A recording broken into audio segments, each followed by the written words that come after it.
Vamos com as informações do Palmeiras e também do Corinthians com a Amanda Barbosa, que chega aqui no Troca de Passes. Chega mais, Amanda. Fala pessoal, tudo bem? Olha... É isso mesmo que você começou a acompanhar aqui, vou mostrar para você a reportagem, a cobertura completa desse derby paulista. É a reprise aí do campeonato, do final do Campeonato Paulista. Será que agora o Palmeiras vai se dar bem em cima do Corinthians? Vamos ver, eu sou o Fabrício na área, trago esse tipo de conteúdo sobre futebol e também análise estática. Se você gosta desse tipo de conteúdo, taca o dedo no like, se inscreve no canal para dar aquela moral e bora ver o que a mídia falou sobre esse derby paulista. Será quem que vai vencer? Comente aqui a sua opinião, o seu palpite.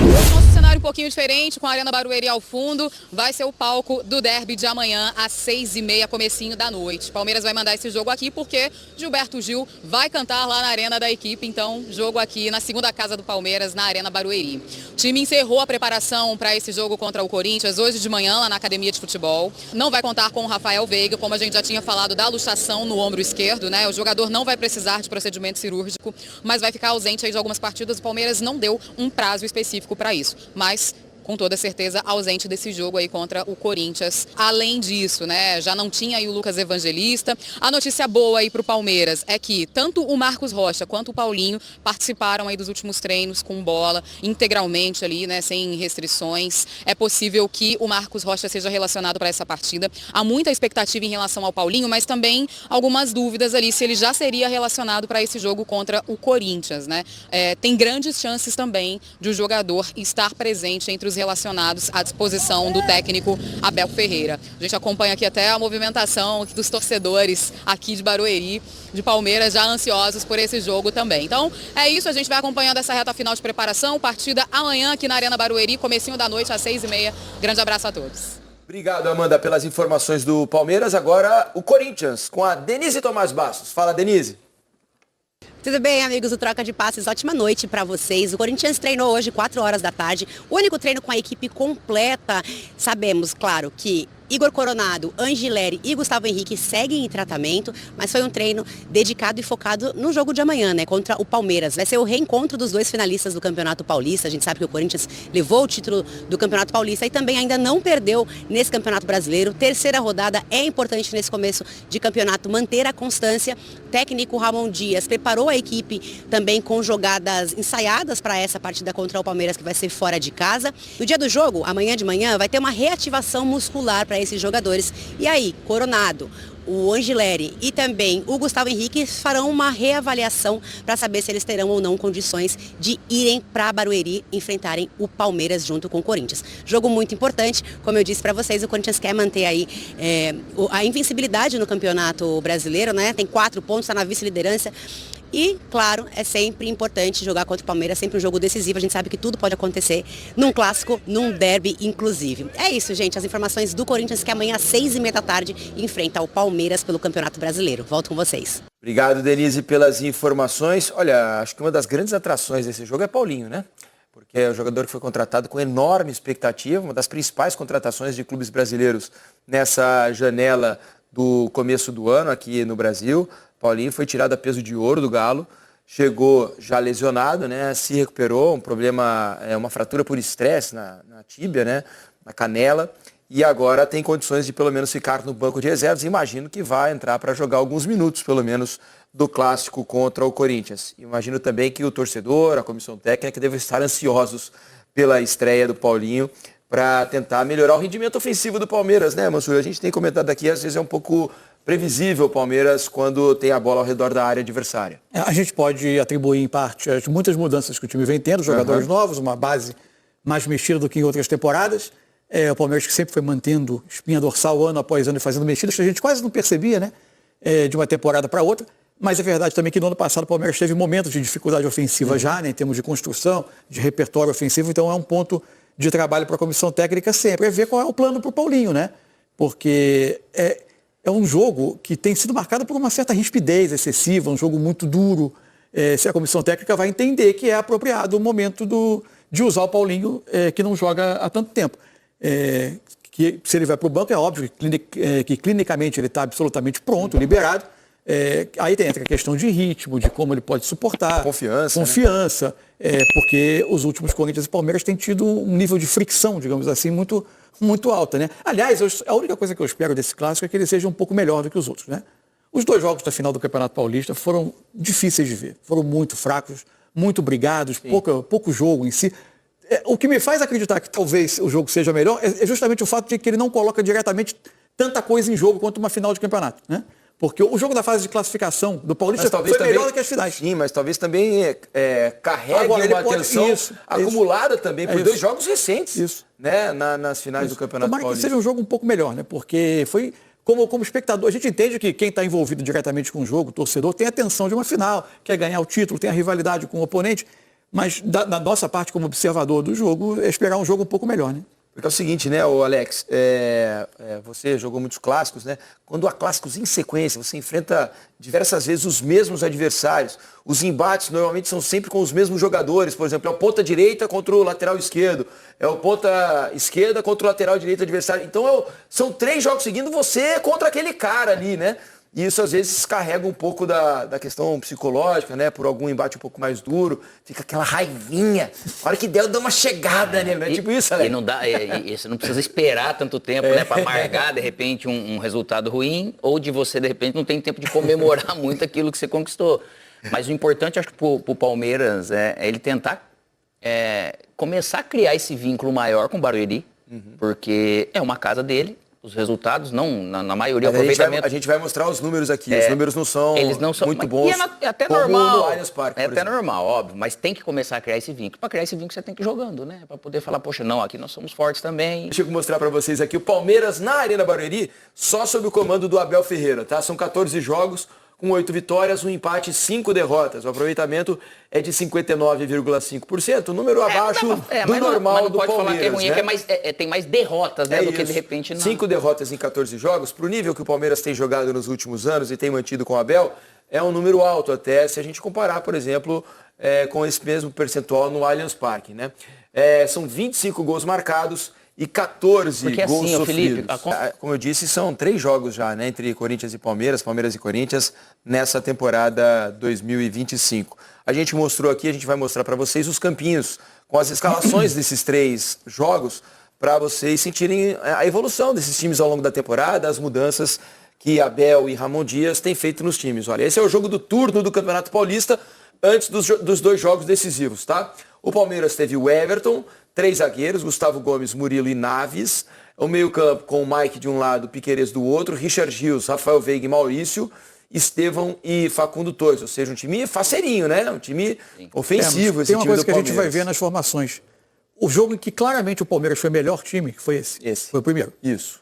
E o jogo em que o Corinthians ganhou no Allianz, que a gente vai mostrar, imagina daqui, foram os 2 jogos em que o time que sobressaiu foi quem fez mudanças mais claras em relação à sua forma mais habitual de jogar. O Palmeiras com 3 zagueiros e o Corinthians, que no segundo jogo teve o Memphis mais pelo lado esquerdo, não com o losango de meio, para ele dar uma ajuda na marcação pelo lado. Óbvio que ele não ia fazer isso o tempo todo, mas uma mudança de uma mudança de posicionamento que gerou algo inesperado no jogo. Foram os 2. E o terceiro jogo é um jogo que não se tira em termos táticos nada, né? Muito pouco. O terceiro jogo foi quase nada aconteceu de futebol. Né? A escalação do Corinthians lá do jogo do turno. Ó. Hugo Souza, Mateuzinho, André Ramalho, Kaká e Hugo. Raniel, Alex Santana, Carrillo e Coronado. Yuri Alberto e Memphis Depay. Vamos mostrar para vocês agora o primeiro jogo da final do Campeonato Paulista. As escalações do jogo de ida que aconteceu no Allianz Parque, tá? Vamos trocar o campinho agora para vocês entenderem o que aconteceu no primeiro jogo. Vencido pelo Corinthians, pelo placar de 1-0. Ó. O Everton, já com 4 zagueiros agora, né? A formação do Palmeiras, Marcos Rocha, Murilo, Micael e Piquerez. Martínez, Richard Rios e Rafael Veiga. Estevão, Vitor Roque e Facundo Torres. Ou seja, teve o acréscimo do Vitor Roque, a saída de um zagueiro, a presença de 2 volantes, ao invés de 2 meias. O Maurício estava machucado já, por isso não jogou os 2 jogos finais do Campeonato Paulista. Do lado do Corinthians, uma escalação mais parecida, né? Hugo Souza, Mateuzinho, Félix Torres, Gustavo Henrique. Aliás, os 2 zagueiros foram trocados, né? De um jogo para o outro. E o Angileri na lateral esquerda, também mudou. Também o Hugo mudou, jogou o primeiro jogo. Meio campo com Ranieri, Martínez, Carrillo e Romero, né? Jogando no lugar do Garro, né? No primeiro jogo foi Coronado. O Alex Santana eu acho que o Coronado devia estar machucado já, se eu não me engano. Isso, já estava machucado, estava fora, tanto ele quanto o Garro. Yuri Alberto e Memphis Depay. E agora o último jogo, né? Que foi a terceira partida entre eles, a decisão do Campeonato Paulista, jogo da volta na Neoquímica Arena. O Everton, Mike, Murilo, Micael e Piquerez, Moreno, Martínez, Rafael Veiga, também 2 volantes, mas sem o Rios, né, para iniciar o jogo. O Estevão, também o Rios tinha jogado pela seleção, né? Esse jogo é na volta da data FIFA. Exatamente. Não é essa a escalação, tá? Mudou sem querer aqui. É o segundo jogo que a gente estava mostrando. Voltou para a escalação do primeiro jogo, a gente vai corrigir aí para vocês. Aí. Agora sim, ó, esse é o segundo jogo. Aníbal Moreno, Emiliano Martínez, Rafael Veiga.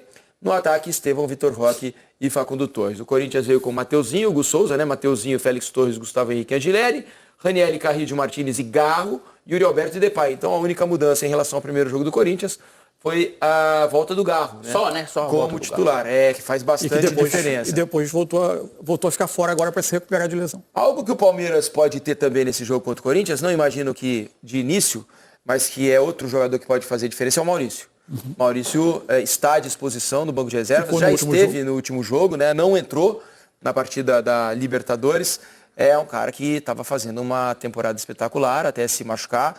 Para mim, até ali, era o principal jogador do Palmeiras no ano.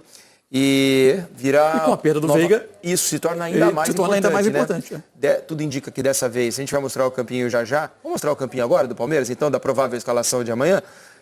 Vamos colocar o que o Abel pretende, né? Uma prévia do que pode ser o time do Palmeiras amanhã contra o Corinthians. Esse é o provável time de amanhã, com o Everton. Há uma dúvida no sistema, né? Porque os 3 zagueiros funcionaram bem aí no jogo contra o Cerro, do seu ponto de vista de sistema não muda, né? Não muda. Porque o Bruno Fux tem sido um lateral direito, só que ele e o Marcos Rocha também tem sido um zagueiro. O Marcos Rocha, com o Marcos Rocha, você tem a opção dele eventualmente como um homem surpresa e se projetar. E ajudar um pouco o Estevão na frente ali, né? O Estevão fica menos sozinho, eu diria. Lógico que em algum momento o Marcos Rocha ele tem muito mais familiaridade do meio ali pra frente do que ele foi mais na forma de atacar do que de defender. Defesa tem sido com linha de 4 mesmo. É isso. Só que ganha em altura a questão do Bruno Fux, bola parada, hein? Aí é uma decisão do Abel, né, para ver o que ele pretende, né? Coloca na balança, né, ganha um pouco ofensivamente com o Marcos Rocha, perca um pouco defensivamente, e ele entendeu que é mais necessário para esse jogo. Gustavo Gomes e Murilo na zaga, o Piquerez na lateral esquerda. Meio campo com Richard Rios, Martínez e Felipe Anderson. No ataque, o mesmo ataque da final do Campeonato Paulista, Estevão, Vitor Roque e Facundo Torres. A ver como se dará a partida de Felipe Anderson, né?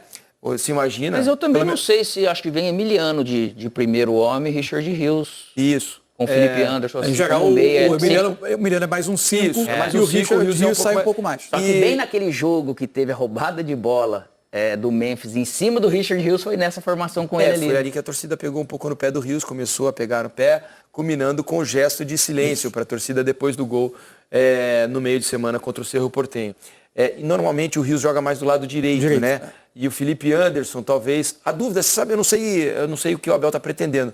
Porque vocês não imaginam que possa acontecer também do Facundo vir jogar por dentro e o Felipe Anderson fazer o corredor do lado esquerdo, como a possibilidade ele mais jogou, na verdade, no Palmeiras? Ele não tem demonstrado isso, né? Assim, se for olhar junto com o Facundo, ele não tem. Mas a condição que você traz, eu acho totalmente pertinente. O Palmeiras chegou a ter, em alguns momentos, o Felipe Anderson mais para a direita para liberar o Estevão um pouco para dentro. Também é possível, né? Se aproximando do atacante. O Estevão, eu já disse aqui uma outra vez, o Estevão deu uma entrevista, eu não me recordo para quem, senão eu diria aqui. E ele disse claramente que ele, na base, sempre foi 10, sempre jogou por dentro, como meia por dentro. É a posição para ele que ele mais gosta de jogar, só que desde que ele subiu ao profissional, ele foi levado à ponta do lado direito. Vamos dar uma olhada na provável escalação do Corinthians, então, para esse derby de amanhã lá em Barueri. O time deve ter o Matheus Donelli, né? O Hugo continua machucado, está fora, recuperando-se de uma contusão. Mateuzinho na lateral direita, André Ramalho e Félix Torres, os 2 zagueiros. E o Matheus Bidu na lateral esquerda. O meio campo com o Ranieri, Martínez, Carrillo e Bidon. Né? Essa formação já teve, Corinthians? Teve uma vez. Esse quarteto com todos, sem o 10 mais característico. Acho que o último jogo, não foi? O último jogo, o jogo da Sul-Americana, eu acho que já foi essa formação. Um jogo que o Bidon jogou. Com o América de Cali, né? Eu acho que contra o América de Cali foi essa formação. Mas acho que a vez que o Bidon jogou lá, ele não jogou junto com Carrillo, Ranieri e Martínez. Então, ele assumindo essa condição que ele também fez muitas vezes na base de 10, até na seleção em algumas vezes, principalmente na 15, na 17, mas jogar com os 3 assim, eu acho que ainda não tinha acontecido. Ele jogou assim, mas com outro... conferindo aí. A América de Cali começou... O time foi bem mexido, né? Maicon, Martínez, Rian, mas teve Romero, Héctor Hernandes e Thales. Eu acho super inteligente colocar o Bidon acho que ali. deu no fim de semana, talvez. Dá uma olhada no jogo anterior. Vou checar. Porque o Bidon, ele ajuda naturalmente muito mais. Não, que o jogo anterior foi o Vasco, perdão, Alex. Foi o Vasco. Foi o Vasco que jogou o Coronado. Jogou o Coronado. Mas foi antes ainda. Ele fez um jogo mesmo assim, lá por dentro. Eu também não me lembro em qual jogo, se foi no Paulistão ainda. Só que o Bidon, ele traz realmente jogo, só que jogando ali ele tem que pensar de forma mais agressiva do que quando ele... Receber um pouco mais de costas, Mas só que ele ajuda muito mais marcar, do que Garro e do que Coronado, do que, né? E o Corinthians tem a volta do Depay, que sequer viajou para a Colômbia, que estava com o tornozelo, uma bola, né? Depois do jogo do final de semana contra o Vasco. Depay volta. Só fazer uma correção. Emagreceu o tornozelo. Coloca o Campinho, por favor, de novo, Eugênio, só para fazer uma correção, porque a gente colocou aqui Félix Torres, mas a informação mais recente é que ele perdeu a posição. Deve jogar Kaká aqui. Então deve ser André Ramalho e Kaká, a dupla de zaga, e não Félix Torres. Que é uma eterna dúvida, né? O Félix Torres não vem num momento bom, tem tido falhas, mas a insegurança tem sido constante. Né? Que gozada, ele recuperou a condição. E desrecuperou também, já rapidinho, com 5, 6, nem deu 5, 6 jogos. Porque a questão do erro do pênalti e tudo. O Ramon não encontrou a dupla ideal ainda, né? Aparentemente ele está procurando o melhor encaixe. Mas não é o ideal, você vê o André Ramalho que veio super bem, começou o ano não bem, ele acabou saindo. E assim é o momento, como ele tem opções, ele vai colocando. De repente entrou, me deu um sinal de que está bem, ele está colocando. Né? O João Pedro Choca que tem jogado menos, espaço, jogou metade do jogo com o Bahia, né, na estreia. Perdeu um pouco de espaço, é verdade. Foi outro que veio. A gente fez um compilado dos números desses 3 jogos. Das estatísticas? Das estatísticas. E vocês vão perceber, e olha, lembrando que o Corinthians ganhou 2 dos 3 e empatou 1. O Palmeiras não venceu o Corinthians ainda em 2025. Dê uma olhada, olha, posse de bola. O Palmeiras teve 57% contra 43%. Total de passes trocados, 1.509 do Palmeiras, 944 do Corinthians. Lembrando que os jogos estão todos somados, tá? Não é uma média, nada disso. Passes certos, 86% do Palmeiras, 83% do Corinthians. Obviamente na posse. Olha a finalização. Na posse no acerto de passe é médio, né? Isso, claro. Percentual é médio, óbvio, né? Finalizações. O Palmeiras finalizou 49 vezes nesses 3 jogos, contra 12 do Corinthians. Só no 1-1 da fase de classificação do Paulista foi 22-4. Pois é, vejam. 49 finalizações a 12. No gol, 18-6, ou seja, 3 vezes mais. Desarmes, 38 do Palmeiras, 51 do Corinthians. É isso aí, ou seja, os números nem sempre dizem o que o jogo, ao final das contas, no placar... O facto é que faltou eficácia. Como diz Abel, e lógico, é óbvio. Mas o futebol não se faz só de volume, né? Isso, o Palmeiras teve mais volume, mais posse de bola, mais finalizações no gol, inclusive menos gols. É isso aí, pessoal. Essa foi a cobertura da mídia sobre o derby paulista. Será que o Palmeiras vai conseguir deixar para trás o fantasma da final do Campeonato Paulista e vai conseguir vencer esse clássico sobre o Corinthians? Lembrando que foi trago aí as informações que o Palmeiras não tem muito retrospecto em Barueri. O jogo vai ser em Barueri. O Allianz Parque vai ter um show e não vai possibilitar essa partida lá. Eu acho que o Palmeiras ganha essa partida. E você, o que acha? Deixe sua opinião aqui nos comentários. Eu acho que é 2-1 Palmeiras e o Palmeiras deixa de vez para lá esse fantasma do final do Campeonato Paulistão. E você, o que acha? A sua opinião é muito importante. Eu sou o Fabrício, do canal Fabrício na Área. Trago essas informações sobre o futebol e análises táticas dos maiores times do Brasil. Taca o dedo no like e se inscreve no canal para não perder os próximos vídeos.